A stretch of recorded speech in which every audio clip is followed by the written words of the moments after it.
Hello students, फोनोन्स institute के YouTube channel में आपका स्वागत है। आज की वीडियो में हम डिस्कस करेंगे PGT physics 2023 KVS full full answers answers with full explanation. ठीक, इससे प्रीवियस वीडियो में हमने क्वेश्चन सॉल्व भी किए थे, क्वेश्चन नंबर 170 टू 175। ठीक, तो आज की वीडियो स्टार्ट करते हैं क्वेश्चन नंबर 176 से। ठीक, तो क्वेश्चन नंबर 176 को पढ़ते हैं। Question number 176, a charge particle of mass m and charge q at origin of coordinate हमको दे रखा है, वेलोसिटी दे रखी है, एक्स एक्सिस में मूव कर रहा है और accelerated bye uniform electric field जो कि वाई एक्सिस में है। ठीक, तो ये जो कंडीशन है इसको थोड़ी सी विजुअलाइजेशन कर देते हैं। और x इक्वल टू 0 से और x इक्वल टू एल तक की कहानी है, हमको कोई इस तरीके से ये है ये है x इक्वल टू 0 और ये है x इक्वल टू एल। और जो इलेक्ट्रिक फील्ड है, ठीक है, ये इलेक्ट्रिक फील्ड कहाँ है, जे है, और ये कितना है, E equal to E naught J cap. Electric field तो ये है। और जो मैग्नेटिक इलेक्ट्रिक फील्ड क्या है, ये है जे में। और जो पार्टिकल मूव कर रहा है वो आई कैप में मूव कर रहा है, एक्स एक्सिस में मूव कर रहा है। तो सपोज दैट ये पार्टिकल ऐसे मूव कर रहा है, इसकी वेलोसिटी जो है v equal to V naught I cap. ठीक है, तो देखो ये वेलोसिटी है और ये इलेक्ट्रिक फील्ड है। ठीक है, और ये पार्टिकल ऐसे मूव करेगा। तो हमेशा याद रखेंगे कि जब भी क्या होता है, जो पार्टिकल होता है इलेक्ट्रिक फील्ड के अगर परपेंडिकुलर मूव करता है तो जो उसकी ट्रेजेक्ट्री होती है वो पैराबोलिक होती है। ठीक है, समझ में आ गया क्या, कि when the particle moves perpendicular to the electric field then its trajectory और its path followed by the particle is parabolic in nature. ठीक है, तो जो पार्टिकल तो क्या है, सीधे जाना चाहेगा, पर ये इस तरीके से ये पैराबोलिक पाथ ये पैराबोलिक पाथ में चले जाएगा। और ये जो इलेक्ट्रिक फील्ड है ये x इक्वल टू 0 से l तक ही है। ठीक है, for x greater than l, x के बाद क्या बोल रहा है कि एक मैग्नेटिक फील्ड भी क्या है, एक्स एक्सिस में वो रोल प्ले कर रही है। ये इसके बाद यहाँ पर क्या है, एक मैग्नेटिक फील्ड भी क्या कर रहा है, एग्जिस्ट कर रहा है। ठीक है, सपोज दैट ये एंगल थीटा हो गया। तो which of the following statement is correct for the motion of particle x greater than L. मतलब ये इस रीजन की बात कर रहा है कि ये जो आफ्टर जहाँ पर मैग्नेटिक फील्ड एग्जिस्ट कर रहा है, कौन सा सेंटेंस क्या कह रहा है, करेक्ट है कह रहा है। तो हमेशा याद रखोगे कि जब भी क्या होता है, जो पार्टिकल होता है मैग्नेटिक फील्ड से अगर 0 डिग्री में अगर मोशन कर रहा होता है तो जो उसका पाथ होता है वो स्ट्रेट होता है। मैग्नेटिक फील्ड से 90 डिग्री में मूव कर रहा होता है, सर्कुलर पाथ होता है। और जब किसी आर्बिट्रेरी एंगल पर मूव कर रहा होता है तो जो उसका पाथ होता है वो क्या होता है, हेलिकल पाथ होता है। तो इसीलिए ऑप्शन नंबर फर्स्ट तो होगा नहीं, ऑप्शन नंबर सेकेंड भी नहीं होगा। ठीक है, तो जो पार्टिकल होगा हमारे पास हेलिकल पाथ मूव करेगा, ये तो हमको बहुत अच्छे से पता है। और उस हेलिकल पाथ इस तरीके से फॉलो होगा, ये पार्टिकल इस तरीके से हेलिकल पाथ को क्या करेगा, फॉलो करेगा। ठीक है ना, ये इस तरीके से। और इस हेलिकल पाथ को हम क्या बोलते हैं, pitch, the distance cover in one time period, horizontal distance, इसको हम इसकी पिच बोलते हैं। तो पाथ तो क्या होने वाला है, हेलिकल होने वाला है। ठीक है, और हेलिकल पाथ की जो हमारे पास रेडियस होती है वो कितनी होती है, R equal to M V perpendicular upon M B upon Q B होता है। और ये जो रेडियस है, रेडियस को ऐसे भी निकाल सकते हो, इसकी जो यूनिट होनी चाहिए मीटर होनी चाहिए।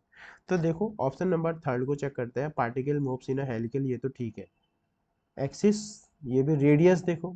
और देखो यहाँ होता है क्या, जब भी कोई पार्टिकल v इक्वल टू क्या होता है, ई अपॉन बी होता है। ठीक है ना, जब भी कोई पार्टिकल अनडिफ्लेक्टेड अगर मूव करता है तो जो उसकी velocity E equal to B के इक्वल होनी चाहिए। बट हमको यहाँ सी पोर्शन में क्या दिया है, E naught upon B naught into L upon V naught. तो ये वाला जो टर्म रिप्रेजेंट कर रहा है वो v को रिप्रेजेंट कर रहा है और l अपॉन वी नॉट, तो ये v से v कैंसिल हो जाएगा। इसका मतलब हम डायमेंशन से भी चेक कर सकते हैं। और इस केस में क्या आ जाएगा, 1/v² आएगा। तो दैट मीन्स ये फोर्थ तो पॉसिबल नहीं हो सकता है। क्यों? क्योंकि जो रेडियस है उसकी जो डायमेंशन होगी वो मीटर आएगा, तो ये फोर्थ ऑप्शन से तो मीटर बिल्कुल नहीं आएगी। तो ऑप्शन से भी चेक कर सकते हैं हम सीधे सीधे, ठीक है। तो जो इसका आंसर होगा वो पार्टिकल मूव करेगा हेलिकल पाथ में, और जो इसकी रेडियस होगी E0/V0 इंटू L/V0 क्या होगी, इसकी रेडियस होगी, ठीक है। तो इस तरीके से भी हम क्या कर सकते हैं, क्वेश्चन को सॉल्व कर सकते हैं। अगर कम टाइम में हम ऑप्शंस की हेल्प से भी क्या कर सकते हैं, एलिमिनेशन मेथड से भी हम क्या कर सकते हैं, सही आंसर तक पहुंच सकते हैं, ठीक है। Now moving on, question number 177। 177, in a region of space there is a magnetic field, ठीक है। मैग्नेटिक फील्ड एक्स एक्सिस में है, B naught and alpha are positive constant, the block of copper and aluminium are separately vertically suspended in a vertical position of masses string to a rigid suppose in this magnetic field which of the following sentences is correct बोलता है। तो suppose that ये कोई magnetic field है, ये वही magnetic field है, ठीक है।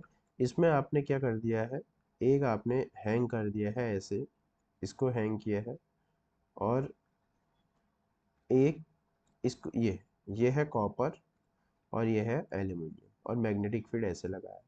अगर हम कॉपर की बात करते हैं, कॉपर होता है हमारे पास डायामैग्नेटिक सब्सटेंस होता है, और जो एल्यूमिनियम होता है ये होता है हमारे पास पैरामैग्नेटिक। एल्यूमिनियम क्या होता है, पैरामैग्नेटिक सब्सटेंस होता है, ठीक है। और जो डायमैग्नेटिक होते हैं वो strong to weak magnetic, strong magnetic field से वीक मैग्नेटिक फील्ड की ओर मैग्नेटाइज होते हैं, और जो पैरामैग्नेटिक होते हैं वो वीक मैग्नेटिक फील्ड से स्ट्रॉन्ग मैग्नेटिक फील्ड की ओर क्या होते हैं, मैग्नेटाइज होते हैं। और जो डायमैग्नेटिक सब्सटेंस होते हैं in opposite direction of magnetic field, क्या opposite direction of magnetic field magnetize होते हैं। और जो पैरामैग्नेटिक होते हैं इन द डायरेक्शन ऑफ क्या होते हैं, in the direction of magnetic field में क्या होते हैं, मैग्नेटाइज होते हैं, ठीक है। तो ये आपको इतनी नॉलेज आनी चाहिए इसके लिए, ठीक। तो अब हमसे क्या बोल रहा है, तो देखो जो कॉपर है, कॉपर क्या है, डायमैग्नेटिक है। डायमैग्नेटिक होगा तो माइनस आई कैप में मैग्नेटाइज होगा। एल्यूमिनियम क्या है, पैरा है। पैरा क्या होता है, मैग्नेटिक फील्ड की डायरेक्शन में ही क्या हो जाता है, मैग्नेटाइज हो जाता है। तो जो एल्यूमिनियम होगा वो प्लस आई कैप में मैग्नेटाइज होगा, और जो कॉपर होगा वो माइनस आई कैप में क्या होगा, मैग्नेटाइज होगा। तो देखो फर्स्ट स्टेटमेंट पढ़ते हैं, copper and aluminium blocks move towards, बिल्कुल सही है। कॉपर माइनस आई में मूव कर रहा है और एल्यूमिनियम प्लस आई, तो देखो फर्स्ट ही ऑप्शन क्या है इसका, बिल्कुल अप्रोप्रिएट इसका क्या है आंसर इस पर गिवन। देखो सेकंड पॉसिबल हो नहीं सकता है, ये बिल्कुल पॉसिबल हो नहीं, ठीक है। फर्स्ट इसका क्या है, करेक्ट आंसर होगा, ठीक है। तो डाया पैरा फेरो की आप प्रॉपर्टीज को भी ध्यान रख सकते हैं, इससे भी इस तरीके से क्वेश्चन एग्जाम में पूछे जाते हैं। Now question number 178। ये देखो, ये बोल रहा है कि फिगर सोच X Y plane divided into the three region, ये रीजन 1, ये रीजन 2 और ये रीजन 3, ठीक है। ये इस तरीके से थ्री रीजन में हमने इसको डिवाइड कर रखा है। There is a no magnetic field और रीजन फर्स्ट और थर्ड में यहाँ मैग्नेटिक फील्ड है ही नहीं। There is uniform magnetic field B equal to B naught के सेकेंड रीजन में है मैग्नेटिक फील्ड है, ठीक। P Q R S is a square coil of side L at T equal to zero and P of coil, ये तो हो गया minus, ठीक हो गया। तो हमसे ये पूछ रहा है कि कौन सा ग्राफ इसमें सही होगा, ये हमको बताना है कि ईएमएफ और उसके बीच में कौन सा ग्राफ सही होगा। तो देखो अगर हम बहुत ध्यान से समझें कि ये ईएमआई से रिलेटेड है, और ई इक्वल टू कितना होता है, minus D phi B upon D T होता है। इसका मीन्स होगा whenever there is a change in magnetic flux take place then induce EMF is produced in the coil, ये फिनोमिना होता है। देखो अगर हम रीजन फर्स्ट की बात करेंगे कि ये जो square P Q R S होता है यूनिफॉर्म वेलोसिटी से क्या कर रहा है, मूव कर रहा है। तो यूनिफॉर्म वेलोसिटी से मूव करेगा, तो हम ऐसा बोल सकते हैं कि जीरो से जो एल होगा उसमें जो क्या होगा, जीरो से एल में जो इसकी वी, ये बोल सकते हैं इसका जो ईएमएफ होगा वो क्या होगा, कांस्टेंट होगा। क्या होगा, ये कांस्टेंट होने वाला है जीरो से एल में। तो देखो जीरो से एल में, और ई इक्वल टू माइनस आगे से आ रहा है। अगर हम माइनस को अगर हम कंसिडर करेंगे तो नेगेटिव एक्स एक्सिस से ग्राफ शुरू होना चाहिए, ठीक है। तो देखो नेगेटिव एक्सिस, देखो सेकंड तो हो नहीं सकता है फिर, और ये भी नहीं हो सकता है। अब फर्स्ट और ये इसमें से है हमारे पास, ठीक। तो देखो जब एंटर नहीं किया है तब तो कांस्टेंट है, तो जो कि फर्स्ट और फोर्थ में दोनों में सेम है, 0 to L में बिल्कुल कांस्टेंट है। अब होगा क्या, जैसे ही ये स्क्वायर रीजन 2 में एंटर करेगा यूनिफॉर्म वेलोसिटी से, तो देखो L से 4L के बीच में जो होगा वहां पर हमको कोई भी हमको वोल्टेज नहीं मिलने वाली है, क्योंकि कांस्टेंट रहेगा। क्योंकि ये जो स्क्वायर इसके अंदर जाएगा, क्योंकि there is a no change in magnetic flux in second region, क्योंकि फ्लक्स में चेंज होगा नहीं। अगर फ्लक्स में चेंज नहीं होगा तो जो ये ब्लॉक होगा एक ही स्पीड से इसमें मूव करेगा, मतलब same number of magnetic field line crosses that surface at the same time, that means no flux, that means flux change with a constant rate. इसका मतलब हुआ कि जीरो, इसका मतलब L से 4L में जो हमारे पास ईएमएफ होना चाहिए वो कांस्टेंट होना चाहिए। तो L से 4L देखो ये भी बिल्कुल, अब एक ही फर्स्ट बचा है, देखो L से, देखो पहले कांस्टेंट, फिर L से 4L में कांस्टेंट, उसके बाद जैसे ही बाहर जाएगा तो फिर से क्या हो जाएगा, कांस्टेंट हो जाएगा, ठीक है। तो इसलिए इस क्वेश्चन का जो करेक्ट ऑप्शन होगा वो क्या हो जाएगा, ऑप्शन नंबर फर्स्ट इसका करेक्ट आंसर हो जाएगा, ठीक है। तो मैंने निगेटिव से क्यों शुरू किया है, और ईएमएफ इक्वल टू तुम जानते हो माइनस कितना होता है, बी एल वी होता है ना, इसलिए माइनस, माइनस यही represent D phi B upon D T क्या कर रहा है, ये स्लोप को रिप्रेजेंट कर रहा है। माइनस मीन से निगेटिव एक्स एक्सिस से शुरू होगा ग्राफ, वही अप्रोप्रिएट इसका आंसर होगा, इसीलिए हमने निगेटिव एक्सिस को एक्सिस वाले को क्या करी, प्रायोरिटी दी, क्लियर है। तो इसका जो ऑप्शन नंबर फर्स्ट क्या हुआ, इसका करेक्ट आंसर होगा। Now moving on, question number 179। 179 क्या है, L1 C1 R1 is a series circuit having AC RMS वैल्यू E1 variable frequency new connected to, ठीक हो गया, दे रखा है हमको LCR 2 का दे रखा है सीरीज सर्किट ऑफ AC, और E2 is greater than E1 and variable frequency connected across. Figure shows the first and second for two circuits giving a plot of amplitude of current, ठीक है। Which of the following correct sentences correct है क्या।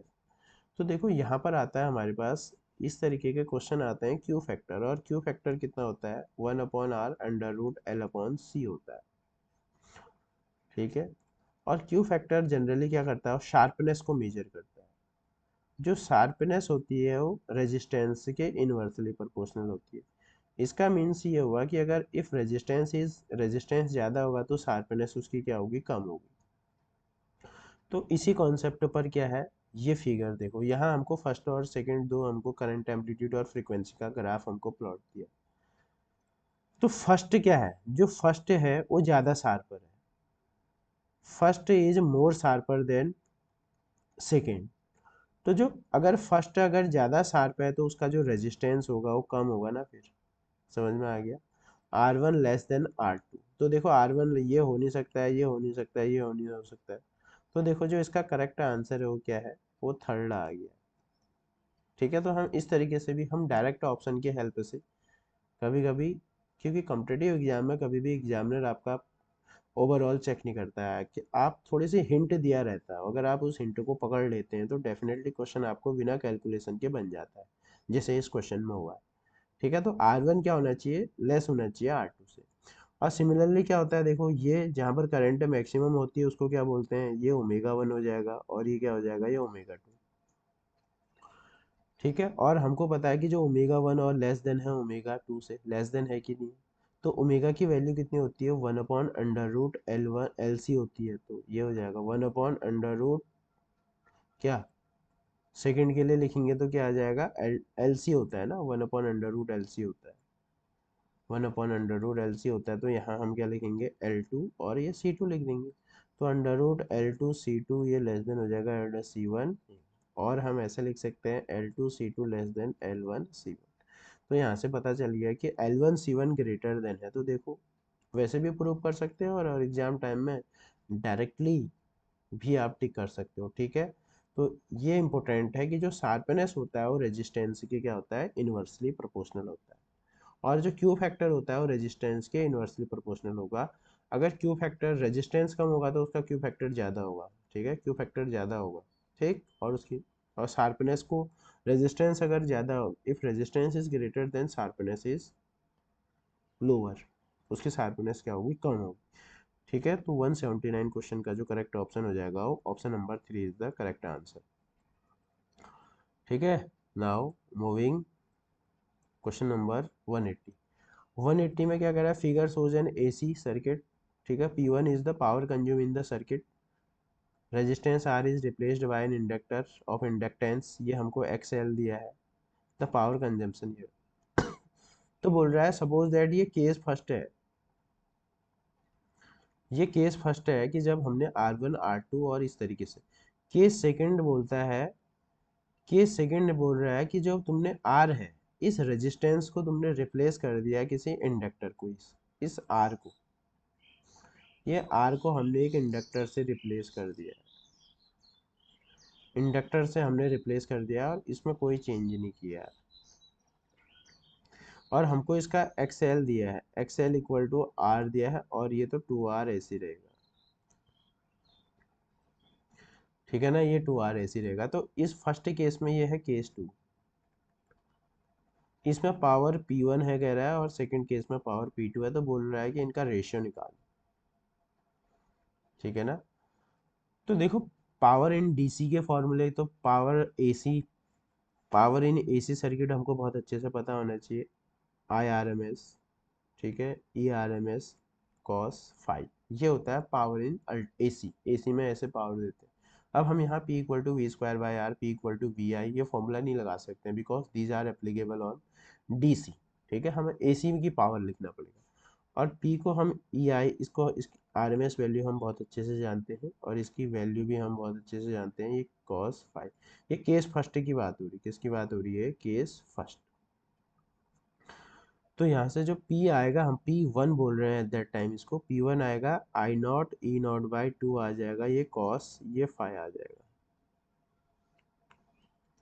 ये आ जाएगा cos five. अब देखो V naught equal to I naught into Z होता है, यहाँ से हम आई नॉट को निकाल देते हैं ई नॉट बाई जेड, ये ई नॉट लिख देते हैं इसको। तो और P को हम क्या इन जनरल टर्म्स में हम क्या लिख सकते हैं, P को जनरल, अभी हम सिंपल की बात, तो P1 की बात करेंगे तो आई नॉट ई नॉट कितना हो जाएगा, ई नॉट का स्क्वायर अपॉन 2Z हो जाएगा, और ये कॉस, ये फाइव आ जाएगा। ये दोनों दोनों केस में मैं इसी पावर के फॉर्मूले को यूज करूंगा,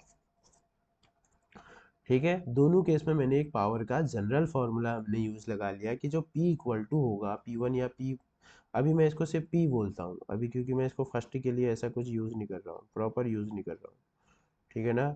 तो हम इसे सिर्फ अभी P बोलते हैं, P मीन्स मैं इसको दोनों के लिए अप्लाई कर सकता हूँ। ये मैंने पावर को सॉल्व किया और सॉल्व करने पर मैंने इसको इस तरीके से लगा दिया। अब देखो केस फर्स्ट है प्योर रेजिस्टिव सर्किट, और प्योर रेजिस्टिव सर्किट में क्या होता है, ईएमएफ और करंट दोनों एक ही फेज में होते हैं, तो वहाँ फाइव जीरो होगा, फाइव जीरो होगा तो जो पावर फैक्टर कॉस फाइव होगा वो कितना हो जाएगा, वन हो जाएगा। प्योर रेजिस्टिव सर्किट का जो पावर कॉस फाइव को पावर फैक्टर बोलते हैं, प्योर रेजिस्टिव सर्किट का जो पावर फैक्टर होगा वो वन हो जाएगा। तो ये जो इक्वेशन है वो क्या बन जाएगी, देखो P1 अब बोल रहा हूँ मैं फर्स्ट केस का, ई नॉट का square upon two Z, Z is the impedance, पर यहाँ प्योर रेजिस्टिव सर्किट है तो R1 R2, मुझे यहाँ टोटल रेजिस्टेंस देखना पड़ेगा जो कि R और 2R सीरीज में है, और R2R का सीरीज कितना होता है, डायरेक्ट ऐड हो जाते हैं, 3R हो जाएगा, ठीक है। और ये cos फाइव कितना हो जाएगा, वन हो जाएगा। प्योर रेजिस्टिव सर्किट के लिए जो पावर फैक्टर cos फाइव की पावर फैक्टर की वैल्यू वन होती है, तो यहाँ से P1 मुझको मिल गया ई नॉट का स्क्वायर अपॉन 6R, बस P1 तो हमारे पास आ गया है, इक्वेशन वन दे गया इसको, बस, ठीक। अब हम नेक्स्ट, अब P2 की बात कर रहे हैं, P2 के लिए हमें Z फाइंड आउट करना पड़ेगा, और Z कैसे फाइंड आउट करते हैं, R square plus XL minus XC का होल स्क्वायर, ये तब होता था जब LCR होता था। अब यहाँ C तो जीरो है, C जीरो है तो Z कितना आ जाएगा, R, in the place of R मैं क्या यूज़ करूँगा, 2R यूज़ करूँगा, और XL की जगह कितना यूज़ करूँगा, R यूज़ करूँगा, इसका स्क्वायर 4R, और ये 5R, ये कितना आ जाएगा, 5R का कितना हो जाएगा, तो ये अंडर रूट कितना, अंडर रूट 5R आ जाएगा। इसका इम्पिडेंस हमने निकाल दिया, इसका इम्पिडेंस हमने निकाल दिया अंडर रूट 5, जेड हमने हमने इसका निकाल, अब नेक्स्ट मैं क्या निकालना चाह रहा हूँ, cos फाइव निकालना चाह रहा हूँ। cos फाइव कितना होता है, r अपॉन जेड होता है। r कितना यूज़ करूँगा मैं इसका, 2। r कितना यूज़ करूँगा, 2r। r इस कितना यूज़ करेंगे हम इसका, बोलो। r हम 2r यूज़ करेंगे और अंडर रूट 5 और r से r कैंसिल हो जाएगा, तो यहाँ से cos फाइव ही हमारे पास निकल के आ जाएगा, कितना, 2 अपॉन अंडर रूट 5 लो। अब केस सेकंड में पावर फाइंड आउट कर लेते हैं। ई नॉट का square upon 2, 2 into Z, Z impedance, impedance कितना आ रहा था, under root 5 into R into cos phi. Cos phi कितना आ रहा था, 2 अपॉन अंडर रूट 5। ठीक है, तो 5 और 5 कितना हो गया, 5, 5 टू जा 10। ये P2 आ जाएगा हमारे पास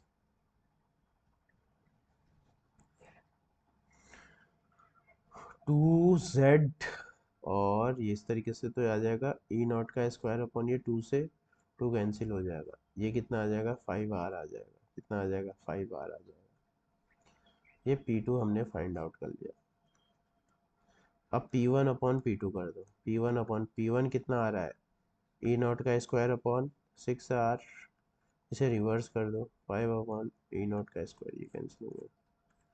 तो ये P1 अपॉन P2 क्या आ रहा है, 5 अपॉन 6, नॉट 6 अपॉन 5 आ, दोनों ऑप्शन प्रेजेंट है, 6 अपॉन 5 और 5 अपॉन 6, बट जो हमारा आ रहा है 5 अपॉन 6 आ रहा है, और जो कि क्या है, ऑप्शन नंबर थर्ड में प्रेजेंट है। ठीक है, तो मोस्ट एसी का सबसे ज़्यादा इंपॉर्टेंट क्वेश्चन है, ठीक है ना, मोस्ट इम्पोर्टेंट क्वेश्चन है। ठीक है, इस तरीके का एक और क्वेश्चन आया था जो मैंने शायद इसी वीडियोस, पिछले प्रीवियस वीडियोस में डिस्कस किया है। तो अकॉर्डिंग टू वो कैलकुलेशन, ठीक है, जो इस क्वेश्चन का जो करेक्ट आंसर हो रहा होगा क्या है, 5/6, जो कि ऑप्शन नंबर थर्ड में प्रेजेंट। ठीक है, तो ये, तो इस वीडियो में हमने डिस्कस किया था क्वेश्चन नंबर 175 टू 185 क्वेश्चन को हमने डिस्कस किया था। ठीक है, तो देखो, और ये जो इस क्वेश्चन का 19 पार्ट है।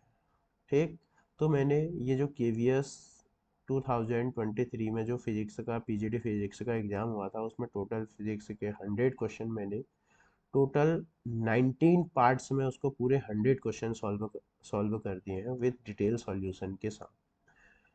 ठीक है ना, तो टोटल कितने, टोटल 19 पार्ट्स हैं, 80 से लेके 180 तक, मीन्स 100 क्वेश्चन मैंने, each each part have minimum 5 questions, her part में 5 क्वेश्चंस हैं, ये मैंने 19 पार्ट्स में इसको कवर किया है।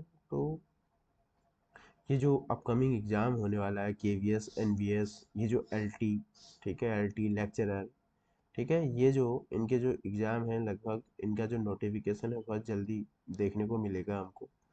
ठीक है, उसके लिए भी क्या है, ये जो क्वेश्चंस हैं बहुत मोस्ट इम्पोर्टेंट है। तो ये जो क्वेश्चंस हैं इनकी ज़्यादा से ज़्यादा हम प्रैक्टिस करेंगे, और यहाँ से इस पेपर को सॉल्व करके ये हम एनालिसिस कर पाएंगे कि कौन सा टॉपिक मोस्ट इम्पोर्टेंट है एग्ज़ाम के पॉइंट ऑफ व्यू से। ठीक है, तो मैं ये ऑब्जर्व भी किया हूँ कि जो मोमेंट, जैसे रोटेशनल फिजिक्स हो गई, अल्टरनेटिंग करंट हो गया, वर्क एनर्जी हो गया, न्यूटन लॉ ऑफ मोशन हो गया, तो ये कुछ ऐसे टॉपिक्स हैं जिनसे एग्ज़ाम एक क्वेश्चन नहीं पूछ रहा है, 5 6 क्वेश्चन तक आ जा रहे हैं क्वेश्चन। ठीक है, तो प्रीवियस करने का एक यही क्या है, प्रॉफिट है कि हमको इससे एग्ज़ाम का जो माइंड सेट है वो पता चल जाता है कि वो क्वेश्चन पूछेगा कहाँ से, कि उसके कौन कौन से फेवरेट टॉपिक हैं। ठीक है, तो इससे रिलेटेड हम अगर इसी तरीके से हम ये जो प्रीवियस ईयर क्वेश्चन को अगर हम सॉल्व कर लेते हैं, तो डेफिनेटली जो हमारा जो सिलेक्शन, जो प्रैक्टिस रेट है एग्ज़ाम हॉल में, जो जो हेजिटेशन है पेपर को सॉल्व करने आते हुए भी हम गलत कर देते हैं, तो इन सब से बचा जा सकता है जब हम क्या करेंगे, ज़्यादा से ज़्यादा प्रैक्टिस करेंगे और प्रैक्टिस सेट ज़्यादा से ज़्यादा करेंगे। ठीक है, तो इन सारे के सारे 20 पार्ट्स को आप देखो, उसमें जो भी डाउट होता है उसको कमेंट बॉक्स में मेंशन करो। ठीक हो गया, अब मैं नई सीरीज़ लेके आऊँगा इसी तरीके से। तो आज की वीडियो में इतना ही, थैंक यू।